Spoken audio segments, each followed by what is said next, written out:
There are many things to a Twitch stream that make it special. Cheeto.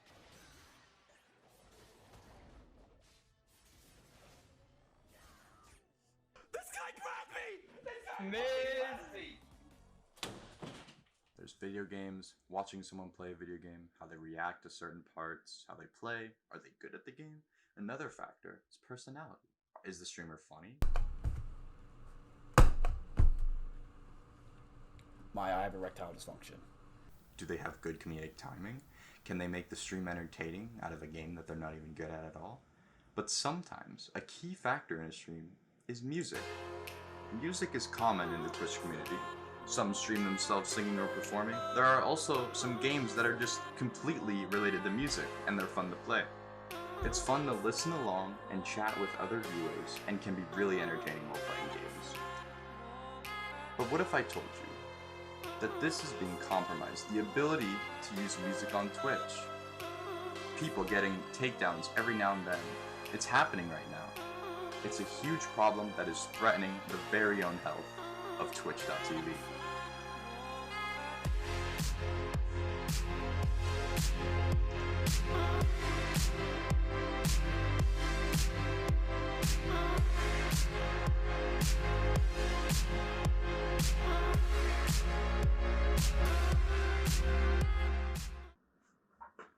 Copyright law is a very interesting topic, and I've had a lot of fun researching it.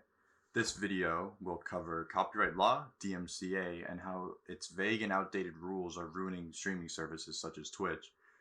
And so Wikipedia's definition of copyright is the exclusive legal right given to an originator or assignee to print, publish, perform, film, or record literary, artistic, or music material and literature. DMCA is the Digital Millennium Copyright Act, is a 1998 United States copyright law that implements two 1996 treaties of the World Intellectual Property Organization. It was created on October 28, 1998, and was enacted on the 105th United States by the 105th United States Congress. Now, DMCA strikes have been happening on YouTube and Twitch for a while now, and my main focus today is on Twitch. For your information, Twitch is basically the world's leading live streaming video platform and community for gamers. It's a great service, and I use it a lot to watch streamers like Ms. Kiff. Recently, Twitch has had a huge problem with DMCA strikes by record labels, and according to Wikipedia, the definition of a DMCA strike is a penalty system used by online service providers against those who infringe on copyright. If you ignore these takedowns, there are serious consequences and could get your whole channel banned from the platform. So what is getting striked on Twitch? What type of content is it? Well, it's music. Music is constantly getting striked by record labels over copyright issues. YouTube has a content ID system, which when a video is uploaded, it detects if some of the content is copyright infringed and informs the creator about it. And the creator has two options. They delete that part of the video or monetize it on behalf of the original creator. Now, the system isn't perfect, but it's very helpful. And when you compare it to Twitch, which is more live streaming oriented, it's kind of hard to implement a content ID system like YouTube's. Now another thing is to know is that basically YouTube is only alive today because of Google investing money in many, many years to make this content ID system. It took them a very long time. And what Twitch uses is a system called Audible Magic. And the problem with that is that that system only detects like 10% of DMCA eligible content. So it's not that helpful to creators because creators won't be able to be informed that some of their music in their videos is copyright infringed. So this is a spreadsheet made by Devin Nash, who has made very many insightful videos about this topic and related to Twitch in general, and I will link them down below. Shows what type of music is most likely to be taken down, and there are 3 levels. So level 1 is high risk, which means you should never play these on stream. And the examples are top 500 songs, popular artists, stuff from movie trailers, soundtracks, cable news, and TV shows. And the streamers that are high risk are people who stream a lot of Just Dance. Just Dance is a dancing game where you dance and there's like a beat rhythm. DJ streams are DJ streams. Guitar Hero is Guitar Hero with a guitar. And GTA streams. And the reason why GTA streams is because there's a lot of music that's been licensed into the game for that, but maybe Twitch doesn't have that license, so there's a very risk for playing that at the moment. Level 2 is potential risk, mostly safe from DMCA automated bots, which and types of media are like foreign and international stuff like K-pop, J-pop, semi-popular YouTube videos without agency or record representation.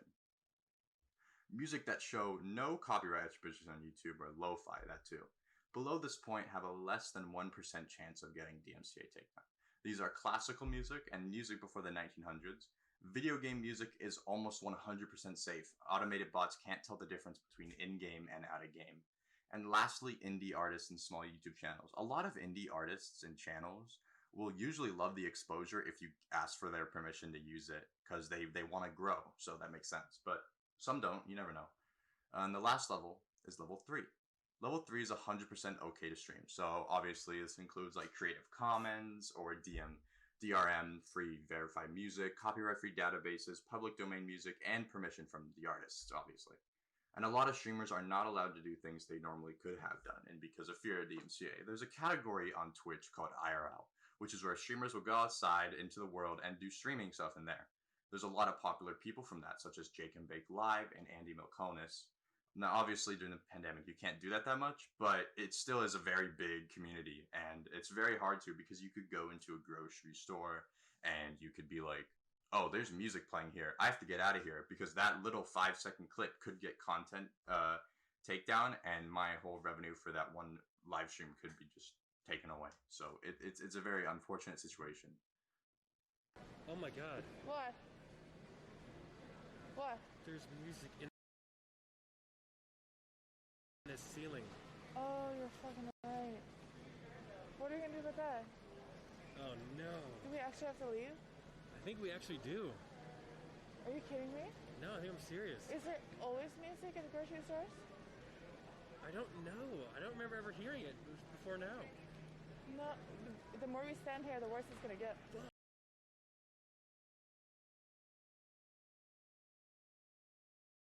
What happened and what is Twitch's solution? Technically, these record labels are allowed to use this.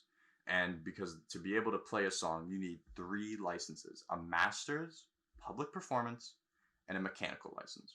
Twitch only has public performance. The music industry is basically saying that it's not enough and they need all 3. Twitch is required to have all 3. And if they had all 3 in the beginning, this would not be that big of a problem at the moment. So, sucks to suck, but it is what it is. Another aspect that came out of this was an article by The Verge that talks about Facebook gaming. Now, if you don't know what Facebook gaming is, it's a bit new to the streaming landscape, and it does lack a lot of features that makes Twitch so great, but what they do have is very interesting. Their Facebook gaming will allow partnered streamers to play copyright music without the fear of the takedowns, which is very nice. I mean, there's not as many viewers on Facebook gaming as much as there are on Twitch, but it is still a very interesting thing to look at when you're looking at the competition that Twitch had, which for a while was none. There was no competition. Basically, Twitch exchanged exposure for the right to make a public performance of that music on Twitch. But because they don't own the masters and the mechanicals license, they can still get DMCA takedowns. On September 30th, 2020, Twitch made a blog post labeling their solution to this debacle. What is Twitch Soundtrack? This is Twitch's quote-unquote solution, rights cleared music for all Twitch creators. We are excited to announce a new creator tool that we've been developing over the past year, Soundtrack by Twitch. We know how important music is to your creative process, and we've heard how frustrating it is to understand and navigate the complex, evolving music ecosystem.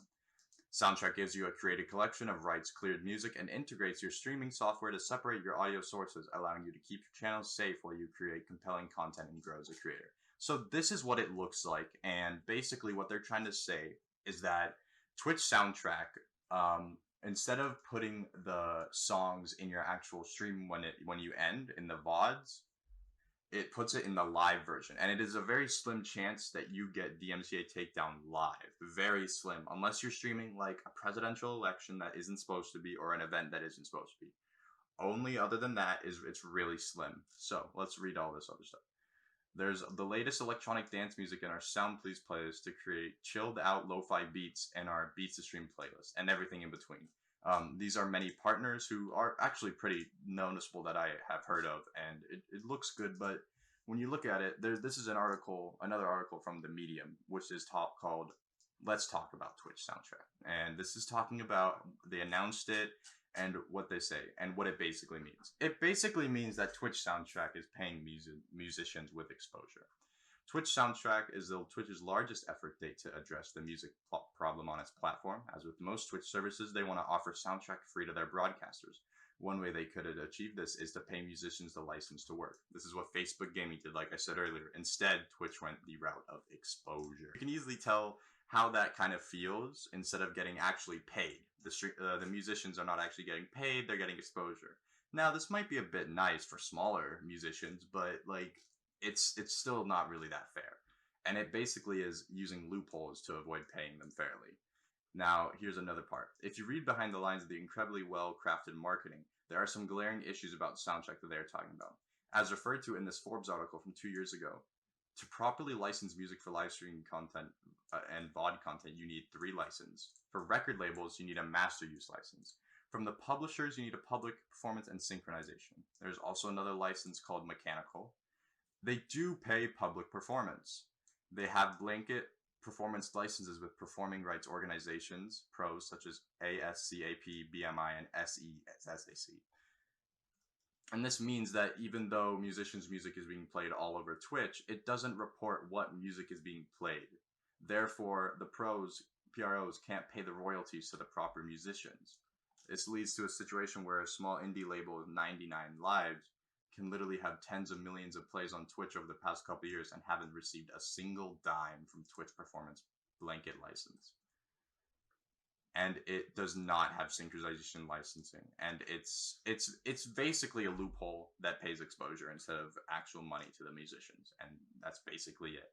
And I don't think that this problem will ever go away. It'll probably get more worse until it gets better, and for the foreseeable future, this is still going to be a huge problem, and this doesn't solve any of the problems that streamers are having right now.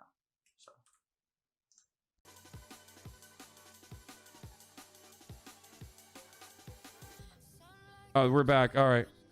My understanding is that Twitch allows users to stream music but does not license the music. Is that correct? Oh, no! I'm going to have to ask that I could get back to your office with an answer to that question. I don't know. Okay, and then, Oh, so that would be baby. great. And then, so I just have 2 more questions related to that. If Twitch is responding to DMCA notice and takedown requirements, should Twitch consider proactively licensing music instead of retroactively adhering to those notices? So these are the questions we're interested in. I'm primarily concerned about small, up-and-coming musicians, different people that aren't necessarily labels, to make it as easy for them to at least get cease and desist notices out as well. And as we continue to move forward there. Oh God, Yes, this is gonna Congressman, fuck us up so bad. It's an important issue, and I understand it. And I will get back to your office